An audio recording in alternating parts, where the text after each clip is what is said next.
Merhaba craft tutkunları, kanalımıza hoş geldiniz. Bu hafta yine bir dikiş projesiyle karşınızdayız. Bugün bir kalıp kullanarak etek dikeceğiz. Midi boy bir etek olacak. Ben bu boy etekleri sonbaharda da ince kazaklarla kombinlemeyi çok seviyorum. O yüzden de bu sonbaharda giymek için böyle bir etek yapmak istedim. Kumaş olarak ben daha pamuklu bir kumaş tercih ettim. Daha sert bir kumaş olduğu için diktiğim etek daha kalem etek formatında olacak. Siz daha viskon tarzı kumaşlarda tercih ederek daha salaş eteklerde dikebilirsiniz aynı modeli kullanarak. Şimdi dediğim gibi kalıp çıkararak dikeceğiz bu eteği. O yüzden de kalıbı öncelikle yapmak için bir milaj kağıdım var. Fermuar olarak da gizli fermuar kullanacağım. Bir de bel kısmını daha sert durması için tela kullanarak yapacağım. O yüzden telam var. Şimdi ilk olarak kalıbı çıkartarak başlıyorum. Öncelikle bel ölçüsünü alacağım. Kendi bel ölçümü aldım. Bu toplam bel ölçümü 4'e bölüp artı 1 santim ekleyerek kalıbımın bel ölçüsünü belirliyorum. Kalıbın bel ölçüsünü bu şekilde belirlemeniz gerekiyor. Yani belinizi ölçüyorsunuz, 4'e bölüyorsunuz, artı 1 ekliyorsunuz. Gördüğünüz gibi buraya işaretliyorum. Sonra basen kısmını işaretleyeceğim. Basen kısmı için de genelde belden 20 santim aşağı inerek buranın ölçüsünü belirliyoruz. O yüzden de ben 20 santim belden aşağı inip basenimin ölçüsünü de yine belde yaptığım gibi 4'e bölüp artı 1 santim ekleyerek buraya işaretliyorum. Bu kalıbın ölçülerini şu an ben size vermiyorum çünkü tamamen kendi ölçülerime göre yaptım. Siz de kendi bel ve basen ölçülerinizi alıp bu şekilde 4'e bölüp artı 1 santim ekleyerek kalıp ölçülerinizi belirleyebilirsiniz. Şimdi eteğimin boyunu belirleyeceğim. Ben ilk başta da söylediğim gibi midi boy bir etek yapmak istedim. O nedenle birazcık daha uzun tuttum boyunu. 78 santim olarak belirledim eteğin boyunu. Siz isterseniz daha diz altı bir midi boy istiyorsanız kendi boyunuza göre 60-68 santim aralığında da alabilirsiniz etek boyunu.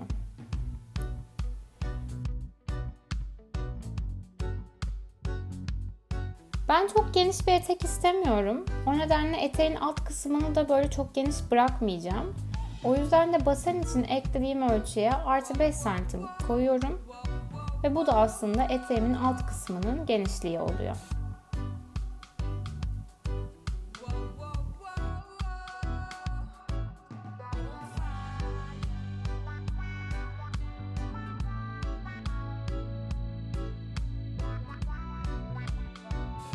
Şimdi çizdiğimiz çizgilere bir tekrar bakalım. Burası eteğin en alt kısmı, burası basen kısmı, burası da eteğin bel kısmı olacak kalıpta. Eteğin alt kısmında belirlediğim bu noktayla da basendeki belirlediğim noktayı birleştiriyorum ve bu şekilde de aslında kalıbım oluşmuş oluyor. Sonrasında kalıbımı da çizgilerin üzerinden geçerek makasla kesiyorum.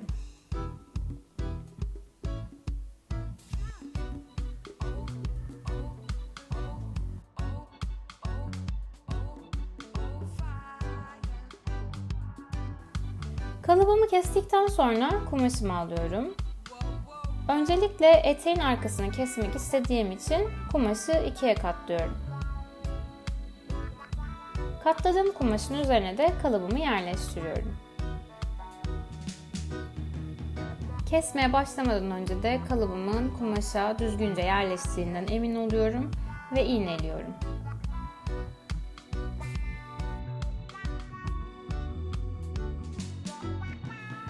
Yerleştirdikten sonra ise makasımı alıp artık kumaşımı kalıbıma göre kesmeye başlıyorum.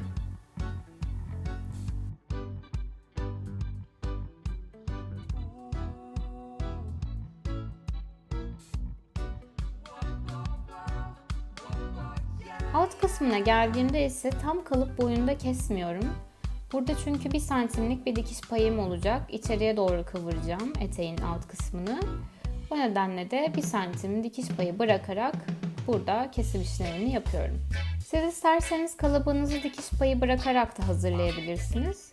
Öyle hazırlarsanız burada böyle bir pay bırakmanıza gerek olmaz. Evet, bu kestiğim parça gördüğünüz gibi eteğimin arkası olacak. Şimdi bir de isterseniz ön parçaları hazırlayalım. Öncelikle benim eteğim aslında yırtmaçlı bir etek olacak. O yüzden de ön tarafta 2 tane parçaya ihtiyacım var. Öncelikle küçük parçasını hazırlayacağım. Bu nedenle de kalıbımdan küçük parça için daha küçük bir kalıp keseceğim. Ben bel ölçümü göz önünde bulundurarak bel kısmında 12 santim uzunluğunda olan biçimli parça hazırlayacağım.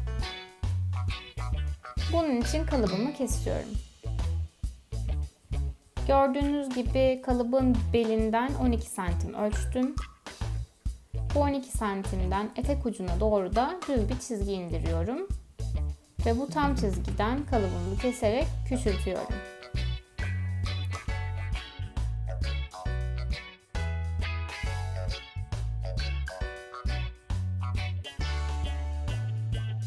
Kalıbı hazırladıktan sonra kumaşın üzerine yerleştiriyorum ve kalıbı yine düzgünce iğneliyorum.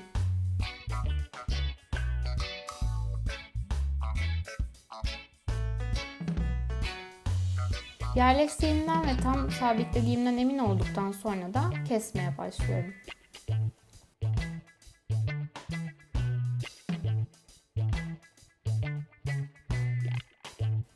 Ve ön tarafın ilk parçası bu şekilde hazır oluyor. Şimdi diğer parçayı nasıl yaptığımıza geçelim. Şimdi burası birazcık daha karışık olacak.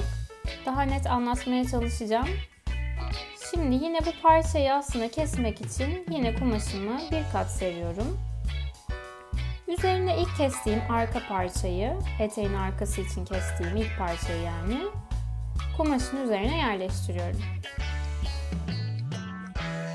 Bu üzerine yerleştirdiğim arka parçayı daha önce kestiğim küçük parça kadar katlıyorum. Ve diğer parçayı o şekilde kesiyorum. Yani bunu aslında yapboz gibi düşünebilirsiniz. Ön parçaların toplamı arka parçanın boyutunda olması gerekiyor. Ben yırtmaç yapacağım için biliyorsunuz zaten ön tarafta 2 parça yapmam gerekiyor. Şimdi bir ön parçayı önden hazırlamıştım küçük parça olarak. Şimdi bunu tamamlayıcısını kesmem gerekiyor. O yüzden de bu şekilde arka parçayı koyup ilk kestiğim parça kadar bir pay ayırıp diğer parçayı kesiyorum. Bu 2 parça birbirinin tamamlayıcısı oluyor ön tarafta yani. Şimdi kumaşları üst üste koyduğumda ne demek istediğimi daha net anlayacaksınız.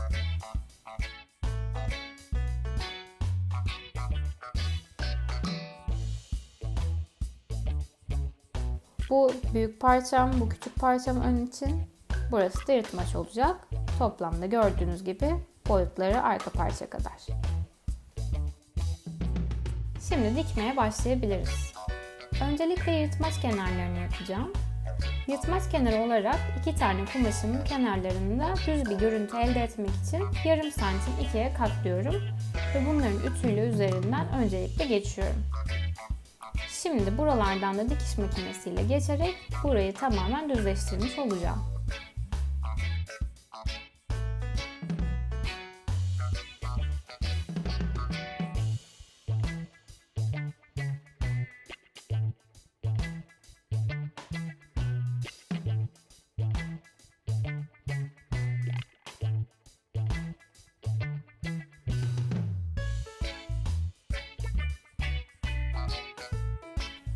İlk parça için yaptım, diğer parçanın için de yapıyorum yine.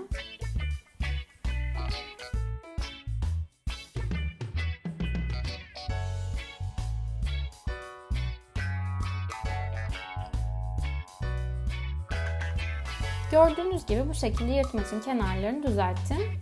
Şimdi bu 2 parçayı bir yere kadar birleştireceğim. Birleştirmek için de böyle arka taraflarını üst üste koyuyorum ve iğneliyorum. Tam bu birleştikleri yerin en ucundan da 2 parçayı birbirine dikiyorum. Çok içeriden dikmeyin. Bu sefer kötü bir görüntü oluyor ters çevirdiğinizde. O yüzden de mümkün olduğu kadar en uç noktadan birleştirmeye, dikmeye çalışın. Burada bir yırtmaç olacağı için de zaten istediğim yırtmaç uzunluğu oluşana kadar da birleştirmeye devam ediyorum. Bir noktada bırakıyorum dikmeyi.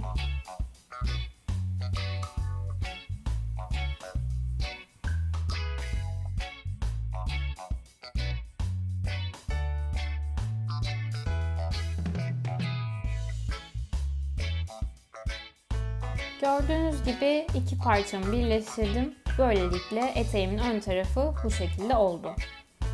Şimdi eteğin ön ve arkasını bir taraftan birleştireceğim. Diğer tarafta fermuar yapacağım için bel kemerini dikmeden o tarafı birleştirmiyorum. Kemeri zaten nasıl yapacağımı da birazdan göstereceğim. Ama şimdi ön ve arka parçayı bir taraftan dikelim.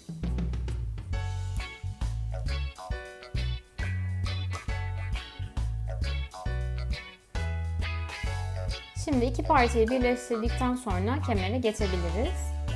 Kemer için belimin tamamının uzunluğunda ve 10 santim genişliğinde bir parça kesiyorum. Bu parçayı ben ikiye katlayarak kullanacağım. Belin daha sert durması için bir de tela kullanmak istiyorum. Yine bel uzunluğunda 5 santim genişliğinde bir tela kestim. Bunu da ütüyle kumaşın arka tarafına yerleştirdim. Şimdi bu parçayı etekle nasıl birleştirdiğimizi bir göstereyim. Bel kemeri parçasını alıyorum. Arkasını çevirip eteğin bel kısmına iğneliyorum bu şekilde. Bu iğnelediğim yerden de etekle kemeri birleştiriyorum.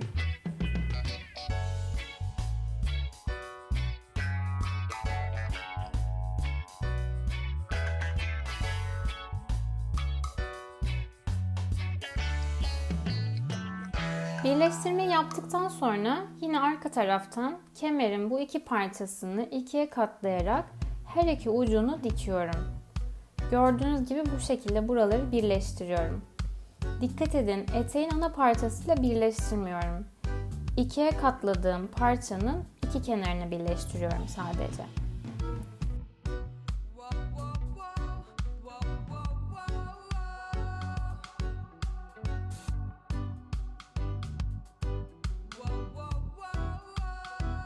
Diktikten sonra ise tersine çeviriyorum gördüğünüz gibi. Bel kemerimiz bu şekilde hazır oluyor. Açık kalan bu arka tarafı da yine arkadan dikip burayı da etekle birleştirip kapatıyorum.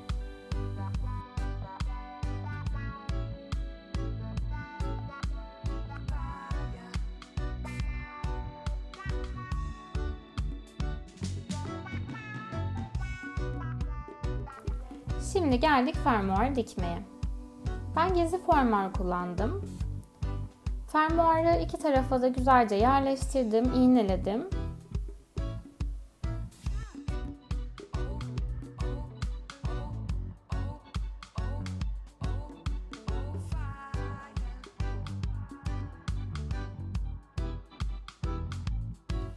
Ve bu şekilde diktim.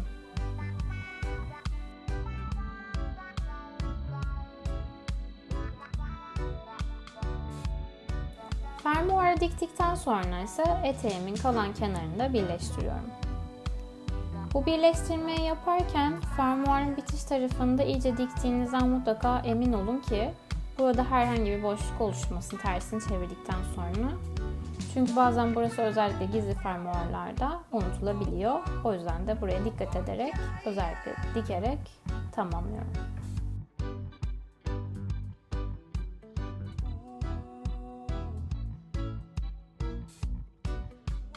Gördüğünüz gibi fermuar bu şekilde böyle oldu. Diktim.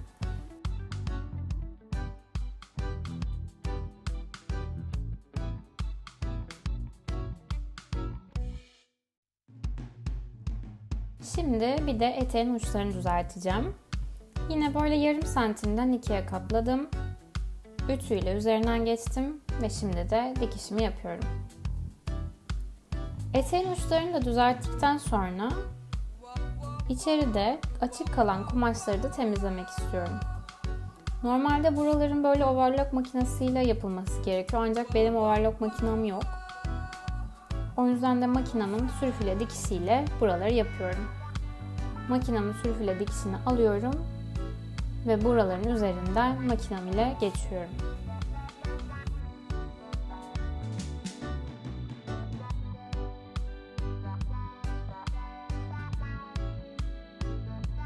Evet, gördüğünüz gibi eteğimi tamamladım ve giydim. Tam hayal ettiğim gibi bir etek oldu.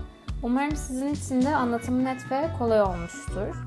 Bundan sonra yine daha farklı dikiş projeleri kanalda görmek istiyorsanız lütfen bunları yorumlara yazın. Ona göre de yeni projelerle karşınızda olalım. Kanalımıza abone olmayanları da abone olmaya bekliyoruz. Bir sonraki videoda görüşmek üzere.